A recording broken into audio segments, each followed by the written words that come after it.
Welcome, ladies and gentlemen. This is your captain speaking. Another multi-angle vlog for the good people of the internet. They're both on. And last time I talked about what you guys want, and this vlog has been made not long after that one. So I haven't been able to kind of read through the comments, so I'll address those in the next vlog. I just I want to talk about New Year's and fireworks specifically. I currently reside in the Netherlands, and the Netherlands are quite busy trying to kind of make the country accessible for everyone, and with that I mean accessible for no one. And there is a movement that's been trying to get fireworks banned for quite a while, and there is this website where you can let them know if people are abusing fireworks, and if they are being inconvenienced by fireworks, like setting off your fireworks prematurely, like not on New Year's Eve but like a week prior. To most people is annoying, and I can get that. And the smell, I can see how the smell would be annoying, and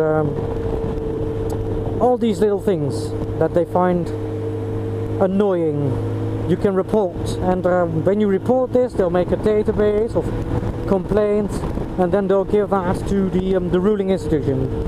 In the Netherlands, I think it's called the second and first chamber, and they are then going to address the severity of this this inconvenience, how annoying this is for people, and if they deem it annoying enough, they will consider reinstating a new law forbidding fireworks. Now,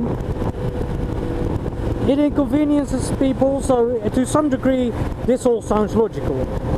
The problem for me is that a lot of people enjoy fireworks. If not for the bangs, they enjoy how it looks. There's an entire industry for it. Everyone, you know, we can all agree that some of the fireworks are nice, and we can all agree that some of the fireworks can be inconvenient or annoying even. This, however, is for one day of the year.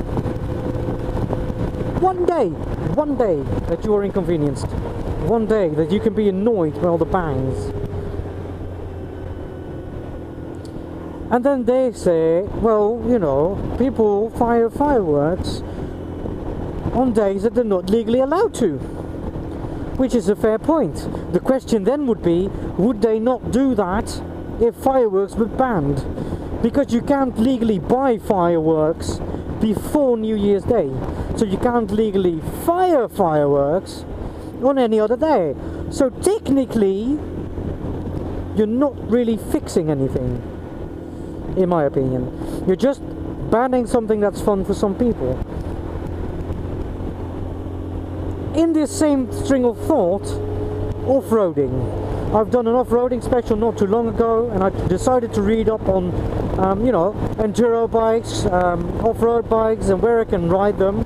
And the answer is nowhere. You can't ride off-road bikes anywhere, because they're annoying to people that want to use the recreational areas, and they're disturbing the population. These are all true.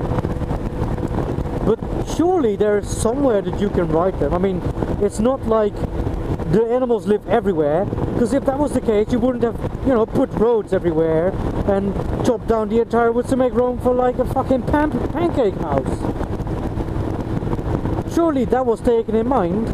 Or you're telling me that, you know, industry and roads and residential areas have taken all the areas that the animals didn't use and left only the areas that animals do use, thus making it unable to, you know, use your recreational vehicle for things that help you unwind.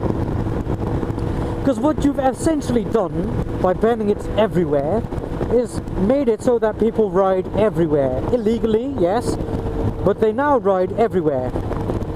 Well, conversely, if you did have one area where you could ride off-road, that is very probably the place that most people would ride off-road.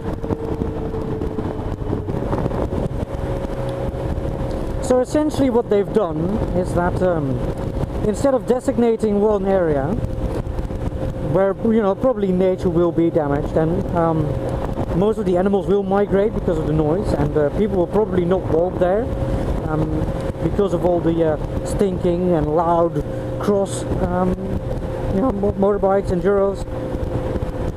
That's probably true.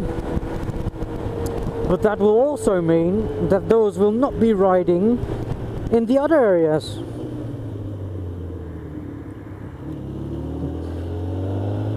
Which kind of, you know, saves those areas. Because now the animals are inconvenienced everywhere rather than just one area. So doesn't it make more sense to just make one area where you can ride your bike off-road? Honestly, it's weird. I mean, people often say, well, you know, there's like off-road tracks that you can ride on. Sure, they cost 35 euros, but they're also a lot of fun. But they are not the same. I mean, driving an off-road track is essentially a lap. You'll be doing the same lap over and over again. There's nothing adventurous about that. It's technical, but it's not adventurous. I want to drive through nature, you know, conquer obstacles, which is kind of what it's all about. Are those people in the first and second chamber just not people that enjoy the same hobbies? Are we just not represented? Or are we such a small minority that we should not have a voice? I honestly don't know, but it's a bit weird if you ask me. I think that system doesn't work.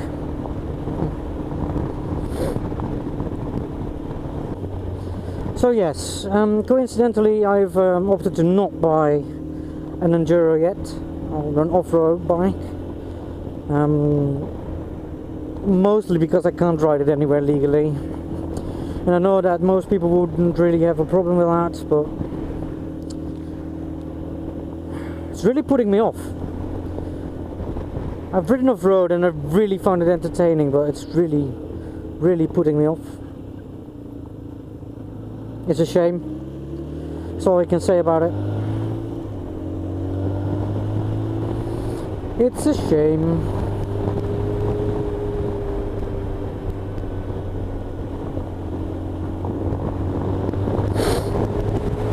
Yeah, what are we gonna do about it?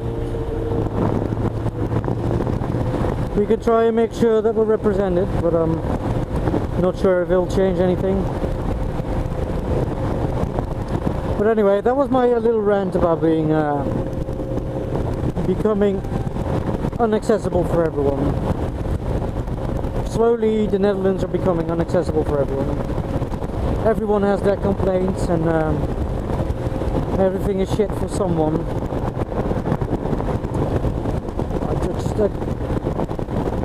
I don't know where the tolerance went. I honestly don't know.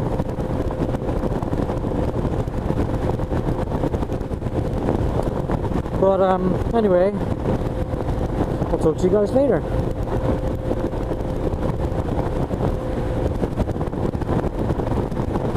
Peace.